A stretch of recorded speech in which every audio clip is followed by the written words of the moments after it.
যখন মাইয়েতকে কবরে শোয়ানো হয় তখন সে তাকে দাফন করে যাওয়া ব্যক্তিদের হাঁটার খসখস আওয়াজ শুনতে পায়। এরপরে তাকে যখন শুইয়ে দেওয়া হয়, সে যদি মুমিন ব্যক্তি হয় তাহলে তার মাথার দিকে তার সালাত এসে দাঁড়িয়ে যায়।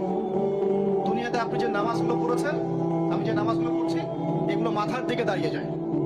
ডান দিকে চলে আসে তার সওম মানে কি রোজা, বাম দিকে চলে আসে যাকাত, তারপরে পায়ের দিকে চলে আসবে তার আত্মীয়তার সম্পর্ক রক্ষার ইবাদত, তার এই যে অন্যান্য দান সদকা, তার নফল আমল, তার তাসবিহ তাহলিল, তার কোরআন তেলাওয়াত ইত্যাদি পায়ের দিকে চলে আসবে।